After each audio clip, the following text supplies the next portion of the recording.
Bonjour à tous, bienvenue à DFTW, un endroit pour trouver la vraie Chine. En tant que voix unique différente des médias traditionnels, toutes nos chaînes sont démonétisées et nous n'avons aucun soutien d'aucune organisation ou gouvernement. Si vous voulez nous aider à survivre et à aller de l'avant, achetez-nous un café ou aidez-nous via GoFundMe, PayPal, Washa ou Patreon. Nous avons finalement obtenu 80 000 abonnés, même si quelqu'un a intentionnellement limité notre développement sur la plateforme. Un téléspectateur nous suggère d'ouvrir une chaîne sur Odyssée, ce que nous avons déjà fait il y a un mois. Vous pouvez chercher Difference Frames the World sur cette plateforme et vous abonner à notre chaîne là-bas. Nous transférons toutes nos vidéos sur Odyssée et nous mettrons en ligne plus de 400 vidéos sur cette plateforme vidéo dans le mois à venir. Aujourd'hui, nous parlons des relations entre la Chine et l'Occident et de ce que la Chine devrait faire pour éviter les crises en Asie. L'année 2022 marque le 50e anniversaire de la visite de Nixon à Pékin, un événement historique qui a changé les relations entre la Chine et les États-Unis. L'ancien président américain Nixon a rencontré le président Mao il y a 50 ans, et le gouvernement chinois a organisé de nombreuses activités commémoratives. En revanche, les États-Unis n'organiseront aucune activité officielle. Il est probable que certains politiciens américains ne pensaient pas que Nixon avait fait ce qu'il fallait pour établir des relations avec Pékin. Aujourd'hui encore, de nombreux membres du Congrès américain soutiennent fréquemment l'indépendance de Taïwan, défiant les avertissements répétés de Pékin. Certains anciens responsables américains, comme Pompeo, ont même demandé au gouvernement américain de reconnaître Taïwan comme une nation indépendante. Le gouvernement chinois est plus disposé à stabiliser les relations entre la Chine et les États-Unis, mais ces derniers ont des intentions cachées, du point de vue du gouvernement chinois. Les relations entre les pays au cours des 50 dernières années ont été généralement réussies, avec quelques revers comme le bombardement de l'ambassade de Chine à la fin des années 1990 et la guerre commerciale entre Pékin et Washington sous la présidence de Trump. Nombreux sont ceux qui, aux États-Unis, pensent que la Chine a fait levier sur les États-Unis au cours des dernières décennies, devenant la plus grande usine manufacturière du monde et le premier PIB mesuré en parité de pouvoir d'achat. Supposons que Nixon ne se soit pas rendu en Chine et que Washington n'ait pas normalisé ses relations diplomatiques avec Pékin. Dans ce cas, il pense que la Chine devrait encore être comme la Corée du Nord ou s'être dissoute comme l'ancienne Union soviétique. De nombreux Américains peuvent reprocher à Nixon d'avoir rendu à la Chine sa grandeur et attribuer la situation désastreuse des États-Unis à la montée en puissance rapide de la Chine. Ni Nixon ni Kissinger ne savaient que la Chine pourrait un jour remplacer les États-Unis et devenir la force la plus influente du monde. En 1972, lorsque le président Mao a accueilli Nixon à Pékin, le PIB par habitant de la Chine continentale n'était que de $119 US, selon les données de 1971. 50 ans plus tard, ce chiffre est devenu 12 359 en 2021, soit une augmentation de 103 fois en un demi-siècle, et la population chinoise est également passée de 841 millions à plus de 1,4 milliard.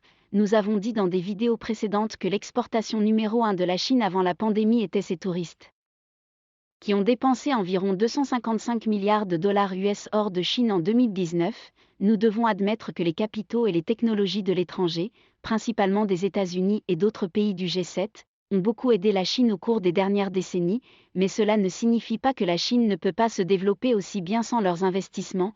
La Chine est une économie autosuffisante depuis des milliers d'années, et le peuple chinois peut développer son économie rapidement s'il n'y a pas de guerre et de graves catastrophes naturelles. Le pays a connu 3 âges d'or bien connus dans l'histoire. Les dynasties Han, Tang et Qing. La première moitié de la dynastie Qing a été très fructueuse, et la Chine ne pourrait être aussi vaste sans les empereurs Qing, en particulier Kangxi, Yongzheng et Qianlong. Ils ont forgé le plus long apogée de la Chine pendant plus de 100 ans. Lorsque Qianlong régnait sur la Chine, la population chinoise dépassait les 300 millions d'habitants en 1790, soit plus du double en 50 ans. Cela a prouvé que tant qu'une armée robuste et un gouvernement central solide préservent la paix, le peuple chinois peut rapidement développer l'économie de manière indépendante. Si la dynastie Qing possédait encore l'armée la plus féroce qu'elle avait 200 ans auparavant, les Britanniques et les Français n'auraient pas osé lancer 2 guerres de l'opium dans les années 1840 et 1860, et les Chinois n'auraient pas souffert pendant plus de 100 ans. La Chine d'aujourd'hui est plus prospère que sous la dynastie Qing. Sous le règne de l'empereur Qianlong, et l'armée chinoise est 100 fois plus forte que les soldats mandchous des années 1840, l'APL chinoise dispose de suffisamment d'armes nucléaires pour garantir une destruction mutuelle lorsque des forces étrangères veulent envahir le pays ou empêcher sa réunification. Ces forces armées disposent des missiles hypersoniques et conventionnels les plus performants au monde pour défendre sa terre, son peuple et ses richesses, lorsque Yang Jiechi a rencontré Blinken à Anchorage en mars 2021. Il a déclaré que les États-Unis ne pouvaient pas parler à la Chine en position de force, et il le pensait devant le monde entier.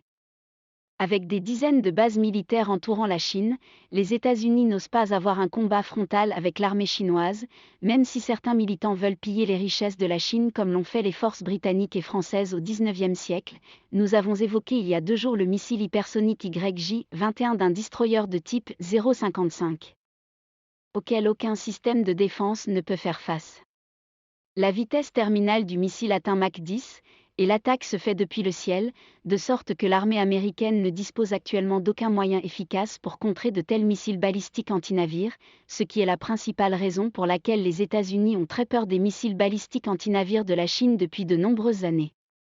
En 2016, 2 groupes d'attaque de porte-avions américains, comprenant 10 navires, plus de 100 avions de guerre et plus de 12 000 soldats, se sont retirés à l'est des Philippines lorsque la marine et les forces de fusée de l'APL chinoise ont mené des actions résolues pour protéger la mer de Chine méridionale.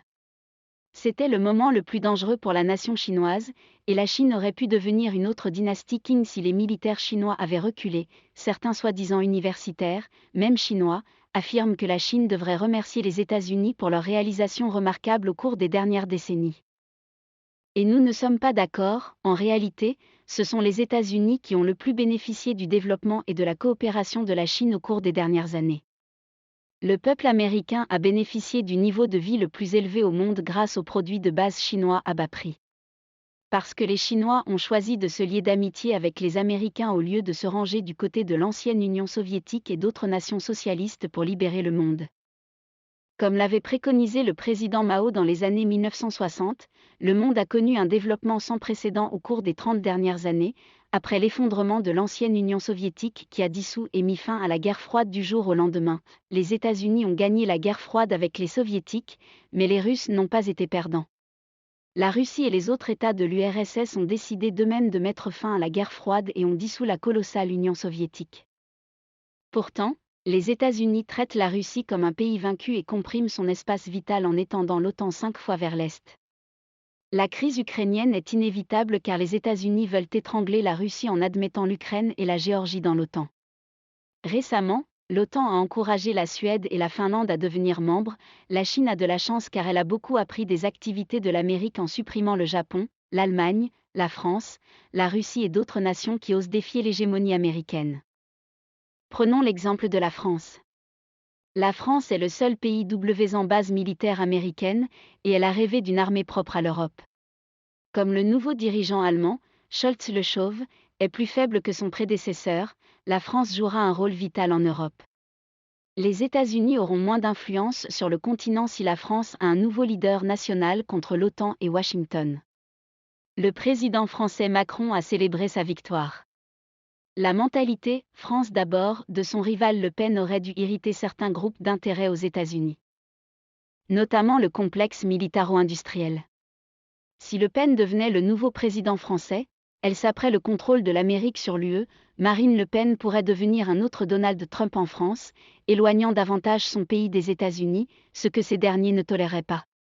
Nous ne savons pas si les États-Unis ont fait quelque chose pour aider Macron à se faire réélire, mais nous supposons que certaines organisations non gouvernementales auraient dû encourager ses partisans à l'abandonner. La Chine a senti un certain danger alors que le président chinois Xi Jinping se prépare pour son 3e mandat en 2022. Certains médias occidentaux lui ont reproché d'étouffer les différentes voix sur les médias sociaux chinois, dans le but de l'empêcher de diriger la Chine pendant 5 ou 10 ans de plus. Nous pensons qu'il continuera à diriger son pays pendant au moins 5 années supplémentaires, et qu'il n'est pas facile pour l'Occident d'initier un changement de régime en Chine. Et nous pensons également que la réforme politique de la Chine n'est pas une option dans les années ou les décennies à venir. Grâce aux Russes de Washington en Europe et dans d'autres régions, Pékin a conclu que les États-Unis n'osent pas se battre directement avec les puissances nucléaires. Lorsque le président russe Poutine a menacé de mettre fin au monde avec ses ogives avant d'attaquer l'Ukraine, Les États-Unis et l'OTAN ont immédiatement précisé qu'ils ne combattraient pas les Russes en Ukraine. Malgré leurs promesses répétées d'aider Kiev avant que les Russes ne commencent l'action militaire, le dernier rapport montre qu'un lieutenant-général des forces canadiennes à la retraite, Trevor Cadieux, qui fait l'objet d'une enquête pour inconduite sexuelle présumée, se trouve actuellement en Ukraine. Pourtant, sa présence dans ce pays en guerre peut difficilement être considérée comme un soutien moral d'Ottawa. Ironiquement, le Canada envoie 4 pièces d'artillerie de campagne en Ukraine. Ce dont Justin Trudeau s'est déjà vanté sans en révéler la quantité, au cours des 10 dernières années, les États-Unis et l'OTAN ont incité l'Ukraine à contrer la Russie et ont fait preuve de lâcheté en réponse à l'opération militaire de Poutine, qui a fait comprendre à Pékin qu'il devait s'affirmer face à l'Occident. Le président Poutine a essayé de se lier d'amitié avec l'Occident et de devenir l'un des leurs, mais les nations occidentales l'ont trompé 5 fois. S'il avait été plus rigoureux avec l'OTAN et les États-Unis lorsqu'ils ont initié le changement de régime en Ukraine, la crise ukrainienne n'aurait pas eu lieu. La Chine a agi plus vigoureusement face aux provocations américaines, contrairement aux précédents dirigeants chinois comme Jiang Zemin ou Jintao. Nous pensons que c'est la bonne décision de le dire à certaines nations occidentales dans une langue qu'elles comprennent. La Chine veut coexister avec l'Occident, en promouvant une stratégie gagnant-gagnant.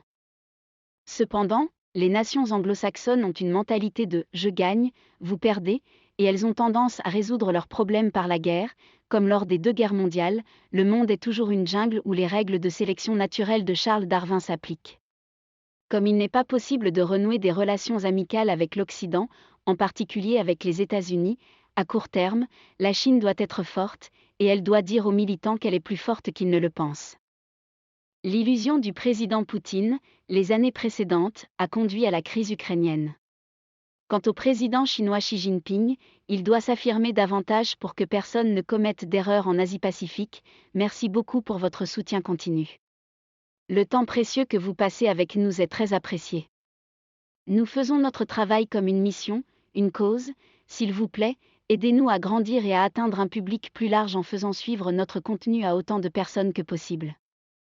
Nous publions des vidéos quotidiennement et nous postons des vidéos longues sur des sujets qui intéressent les téléspectateurs 1 ou 2 fois par semaine. Si vous ne vous êtes pas abonné à notre chaîne et n'avez pas activé la cloche de notification, faites-le maintenant, afin de ne pas manquer notre nouveau contenu chaque jour. Si vous souhaitez nous soutenir, veuillez utiliser le lien PayPal ou Patreon ci-dessous, ou scanner les codes QR à l'écran.